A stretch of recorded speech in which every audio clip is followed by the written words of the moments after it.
नमस्कार साथियों। तो आज है 18 मई 2025। दोस्तों, लास्ट 2 हफ्तों से डिफेंस सेक्टर में बहुत ही बढ़िया रिकवरी हुआ और डिफेंस सेक्टर जो है काफी ज्यादा चर्चे में भी था। चाहे हम बड़े डिफेंस कंपनी एचएएल बेल की बात करें, मझगांव डॉक की बात करें, जेनटेक की बात करें, डेटा पैटर्न्स की बात करें, नो डाउट बहुत अच्छा रिकवर किया है लास्ट 2 हफ्तों से। और नेक्स्ट वीक पे फिर से डिफेंस सेक्टर की बाजार जो है गर्म होगा बिकॉज ऑफ दिस न्यूज, जो कि ऑलरेडी मैं आपको शेयर कर चुका हूं हमारे मेन चैनल पे कि ऑपरेशन सिंदूर डैक मतलब defence acquisition council approve 40,000 crore for defence forces to procure arms and ammunition. अब देखिए, डिफेंस सेक्टर में चलो ठीक है, एक अच्छा रिकवरी हो रहा है, आगे भी हो सकता है, ह्यूज डिमांड है, ह्यूज ग्रोथ है। पर उसके साथ साथ ना, मैं आपको आज की डेट पे एक ऐसे शेयर के बारे में जानकारी दूंगा जिसका हाल ही में दोस्तों Q4 की रिजल्ट आउट हुआ। अब ध्यान से सुनना, Q4 की रिजल्ट इस बार कंपनी की एक्स्ट्रा ऑर्डिनरी रहा, एक्स्ट्रा ऑर्डिनरी सिंपल। और एक ऐसे सेक्टर में काम करते हैं कंपनी जिसमें ह्यूज फ्यूचर है, मतलब वेरी वेरी फ्यूचरिस्टिक सेक्टर्स। आइए सबसे पहले मैं आपको कंपनी का नाम दिखाता हूँ, कंपनी के बारे में भी डिटेल में भी चर्चा करेंगे, कंपनी की परफॉर्मेंस कैसा हुआ सब कुछ हम जानेंगे। सबसे पहले देखिए, कंपनी का नाम है Premier Energies Limited. Premier Energies Limited की देखिए लास्ट डे रिजल्ट आउट हुआ, मतलब 17 तारीख को। और वैसे अगर हम बात करें फ्राइडे को, शेयर में बहुत अच्छा मूवमेंट हुआ, ऑलमोस्ट 9.5%। 5 दिन की बात करें 15% शेयर चल चुका है। ठीक है, तो आप समझ सकते हो कि ना केवल डिफेंस सेक्टर, उसके साथ साथ इस टाइप की शेयर में भी बहुत बढ़िया ग्रोथ हमें देखने को मिला। अच्छा, सबसे पहले देखिए मैं आपको लेके चलता हूँ कंपनी की रिजल्ट के ऊपर। देखिए, हो सकता है कि आपके पास इस कंपनी की शेयर है, या हो सकता है कि आपके पास इस कंपनी की शेयर नहीं है। ठीक है, पर आप देख लीजिए, इतना मैं आपको थोड़ा सा हिंट दे देता हूँ। ठीक है, बाकी देखिए समझदार लोग के लिए इशारा काफी है। पहले देखिए लास्ट ईयर, मतलब मार्च 2024 में प्रीमियर एनर्जीज की टोटल इनकम था 1,127 करोड़ रुपए, नोट करना। उसके बाद Q1 पे 1,657 करोड़, Q2 थोड़ा सा वीक था 1,527 crore, Q3 company fully bounce back किया 1,713 करोड़। मार्च 2025, अब ध्यान से देखिए, कंपनी की टोटल इनकम लास्ट ईयर में जहां पे था 1,127 करोड़ से इस बार सीधा इंक्रीज होके 1,621 करोड़ रुपए पहुंच चुका है, जो कि Q-on-Q बेस पे थोड़ा डिक्रीज हुआ, थोड़ा सा कम हुआ ना। अब देखिए, एक बात जो अक्सर मैं आपको कहता हूं, याद होगा आपको कि देखिए कंपनी की इनकम कितना ज्यादा इंक्रीज हुआ वो उतना ज्यादा मैटर नहीं करते। मैटर ये सबसे ज्यादा करता है कि कंपनी अपने एक्सपेंसेस मतलब खर्चे को कितना बढ़िया से कंट्रोल किया, कितना बढ़िया से मैनेज किया, क्योंकि उसके ऊपर डिसाइड होता है कि कंपनी की ओपीएम यानी ऑपरेटिंग प्रॉफिट मार्जिन की परसेंटेज कितना होगा। और ऑपरेटिंग प्रॉफिट मार्जिन दोस्तों जितना बढ़िया रहेगा परसेंटेज, उतना ही प्रॉफिट ब्रॉड होने का चांस है। ठीक है, जैसे कि आप देख सकते हो कंपनी के एक्सपेंसेस लास्ट ईयर में था 942 करोड़, इस बार कितना हुआ 1,092 करोड़। लास्ट क्वार्टर में कितना था 1,200 करोड़। नोट करना, कंपनी की इनकम जितना ना ग्रो किया, एक्सपेंसेस कॉस्ट उतना इंक्रीज नहीं हुआ। इवन Q-on-Q में तो काफी ज्यादा रिड्यूस भी हुआ, काफी एक्सपेंसेस कम भी हुआ। और जिसके चलते कंपनी की ये देखिए जो operating profit margin OPM percentage, वो दोस्तों एक्सट्रीमली ब्रॉड हो चुका है। मतलब जहां पे जस्ट इमेजिन लास्ट ईयर में था 16%, इस बार दुगने से भी ज्यादा होके 33% पे पहुंच चुका है, जो कि Q-on-Q बेसिस पे भी दोस्तों ह्यूज इंक्रीज देखने को मिला। 30% से बढ़ के 33%। इवन बीच में लास्ट दो क्वार्टर को अगर हम कंपेयर करेंगे, आपके Q1 हो गया, Q2 हो गया, Q3 हो गया, और ये करेंट क्वार्टर, तो आप समझ सकते हो कंपनी की मार्जिन दोस्तों एक्सट्रीमली इंक्रीज किया। और इसके पहले भी अगर आप थोड़ा सा रिकॉर्ड उठा के आप देखिए, कंपनी की इस लेवल पे मार्जिन कभी आया ही नहीं। ठीक है, तो कंपनी जो है अपने बेस्ट एवर मार्जिन के ऊपर काम किया। तो आप समझ सकते हो कंपनी की इनकम इंक्रीज किया, कंपनी की मार्जिन बढ़ा है, कंपनी की अदर्स इनकम भी इंक्रीज हुआ। ये देखिए अदर्स इनकम इस क्वार्टर में 59 करोड़ पे पहुंच चुका है, लास्ट क्वार्टर में था 36 करोड़, लास्ट ईयर में था 12 करोड़। ठीक है, और जिसके चलते कंपनी की देखिए, इस बार कंपनी ने ऐसा नहीं कि टैक्स टैक्स दिया है, बहुत ज्यादा दिया।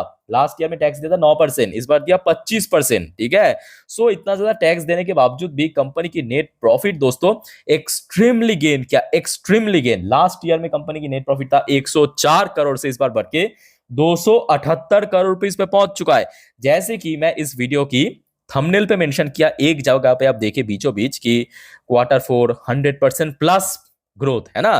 तो बेसिकली 100% से बहुत ज्यादा, अप्रोक्सीमेटली अगर हम बात करें, almost year on year basis पे 170% की ऊपर दोस्तों ग्रोथ देखने को मिला। 170%, 170% की ग्रोथ, जो कि बैक टू बैक कुछ क्वार्टर में इंक्रीज हो रहा है। जैसे कि मैं आपको थोड़ा पीछे चल के दिखाता हूँ। ये देखिए कंपनी की पहले प्रॉफिट कितना था, 31 करोड़, 53 करोड़, 43 करोड़, फिर 100 करोड़ के आंकड़ा क्रॉस किया लास्ट ईयर सेम क्वार्टर में, 104 करोड़, फिर 198 करोड़, फिर 206 करोड़, लास्ट क्वार्टर में था 255 करोड़, और इस बार 278 करोड़। तो अभी आपको समझ आएगा मैं क्यों अक्सर कहता हूं कि कंपनी की एक्सपेंसेस दोस्तों जितना मैनेज कर पाएगा मैनेजमेंट या कंट्रोल कर पाएगा उतना उसका प्रॉफिट बढ़ने का चांस बढ़ जाता है। तो आप समझ सकते हो कंपनी की इनकम जो है क्वार्टर ऑन क्वार्टर बेस पे ड्रॉप होने के बावजूद भी कंपनी की प्रॉफिट जो कितना बढ़ गया है ना।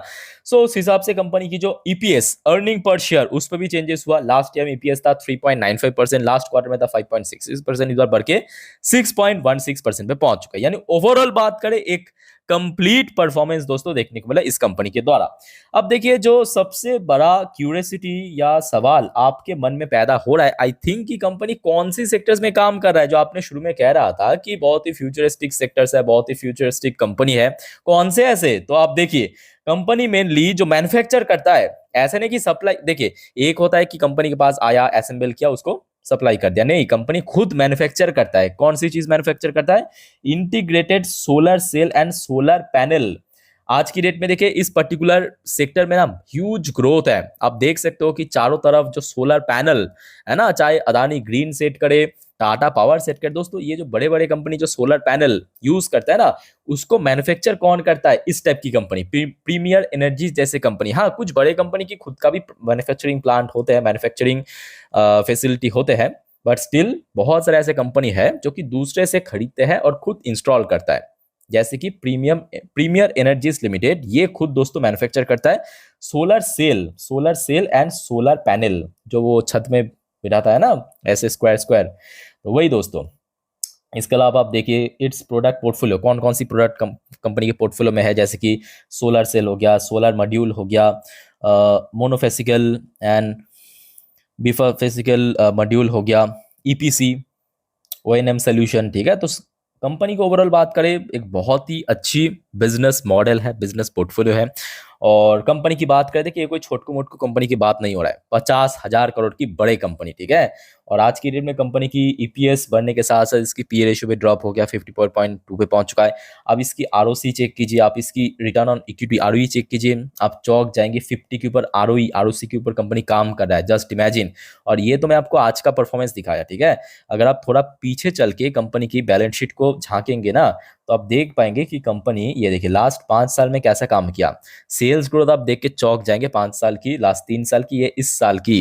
ये प्रॉफिट ग्रोथ है लास्ट 5 साल की, ये 3 साल की, ये इस साल की। अब आप खुद बताइए, मैं कुछ नहीं कहूंगा, आप बताइए कि आपको कैसा लगा ये कंपनी। अब जैसे देखिए इस वीडियो की टाइटल में मेंशन किया ना कि जहां पे एफआईएस और डीआईएस दोनों ही खरीद रहा है। देखिए आज की डेट में कुछ ज्यादा शेयर्स में ऐसा हो रहा है कि या तो एफआईएस बाई कर रहा है, डीआईएस सेल कर रहा है, या तो एफआईएस सेल कर रहा है, डीआईएस बाई कर रहा है। ठीक है, बट ऐसे गिने चुने कंपनी में जहां पे देखिए प्रोमोटर की स्टेक एकदम परफेक्ट, एकदम देखिए कोई चेंजेस नहीं हुआ। ठीक है, और अगर आप थोड़ा सा कंपेयर करेंगे लास्ट क्वार्टर के साथ इस क्वार्टर की, तो देखिए कंपनी के अंदर मतलब जो एफआईएस की स्टेक है पहले कितना था 2.31%, इस बार कितना हुआ 2.95%। ह्यूज बढ़ा है, ह्यूज बढ़ा है। ठीक है, और ये देखिए डीआईएस की स्टेक पहले कितना था 7.95%, इस बार कितना हुआ 8.66%। तो आप समझ सकते हो एफआईएस जहाँ पे बैक टू बैक खरीद रहा है, अब सेल कौन करेगा? जिसके अंदर पेशेंस नहीं है। जो जिस वजह से आप लोग, मैं क्यों बार बार कहता हूँ कि देखिए पेशेंस रखिए, पेशेंस रखिए। आप देख लीजिए, डेटा देखिए, मेरे बातों पे भरोसा करने की जरूरत नहीं, आप डेटा देखिए, डेटा क्या कह रहा है। 24.62% कितना बढ़िया स्टेक था। ठीक है, आज देखिए 23.42%, मोर देन 1% दोस्तों सेल करके निकल गया हमारे प्यारे इम्पेशंस इन्वेस्टर्स, सो कॉल रिटेल इन्वेस्टर्स। ठीक है, तो वही बात है, घूम फिर के आ जाता है कि पेशेंस तो आपको रखना पड़ेगा। अच्छा, उसके साथ साथ ये बात भी सही है कि कंपनी के हाथ में कैश की थोड़ा सा कमी है, बट कंपनी को अच्छा खासा ऑर्डर भी मिल रहा है। ठीक है, और कंपनी के ऊपर ऐसा नहीं कि डेट भी है, डेट कुछ नहीं है, 22 करोड़ की डेट है, मतलब ऑलमोस्ट ना के बराबर डेट है। लास्ट डे कारोबार भी अच्छा था, 42 लैक्स के वो शेयर टोटल ट्रेड हुआ था, 38% की एग्जैक्ट हमें डिलीवरेबल परसेंटेज देखने को मिला। ठीक है, सो दोस्तों मैं आपको सभी को कहूंगा कि नेक्स्ट वीक पे, मतलब कल से जो ओपन होने जा रहा है मार्केट, डिफेंस सेक्टर के साथ साथ इस कंपनी की शेयर को भी अपने रडार में ऐड करके जरूर रखना। ठीक है, अच्छा कुछ क्रूशल्स लेवल की अगर हम बात करें तो देखिए इसके पहले शेयर देखिए ऑलमोस्ट 1100 के आसपास पहुंच गया था आपकी अप्रैल की आखिरी हफ्तों पे, या अब पहुंच जाइए फरवरी की पहले हफ्तों पे। ये देखिए 1050 क्रॉस करके 1100 के आसपास पहुंच गया था, रिजेक्शन हुआ था। अब क्योंकि देखिए प्रीवियस जो रेजिस्टेंस उसको हाल ही में शेयर ने क्रॉस करके ऊपर सक्सेसफुली क्लोजिंग दिया, तो मतलब 1100 के आसपास जो पहले क्या था रेजिस्टेंस, आज क्या हो जाएगा एक सपोर्ट पॉइंट। क्या हो जाएगा सपोर्ट पॉइंट, ठीक है। सो ऊपर की तरफ इमीडिएट मैं टारगेट कहूंगा जो भी है शेयर की ऑल टाइम हाई है, बहुत पुराने बात नहीं है, हाल ही में शेयर अपना हाई टच किया था लगभग 1388 रुपए पे। तो इमीडिएट मेरे हिसाब से शेयर पूरा पूरा चांस लेगा कि इसका जो प्रीवियस हाई है इसको क्रॉस करके 1500 की लेवल को अचीव करना, ठीक है। सो नेक्स्ट वीक में ये भी बहुत वाइटल कंपनी, इसके ऊपर भी नजर रखिए, अच्छी कंपनी है। बट मैं एक और बात दोस्तों आपको मैं कहूंगा, खरीदना ना खरीदना, होल्ड करना, सेल करना, बाई करना, ये कंप्लीटली आपके ऊपर डिपेंड करता है। एक बहुत वाइटल अपडेट आया था जो कि आपके साथ में सिंपल शेयर किया, ठीक है।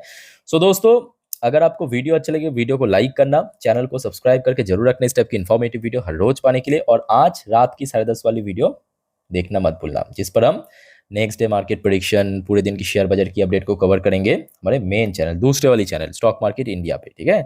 सो मिलते हैं नेक्स्ट वीडियो में, टेक केयर, बाय बाय, जय हिंद।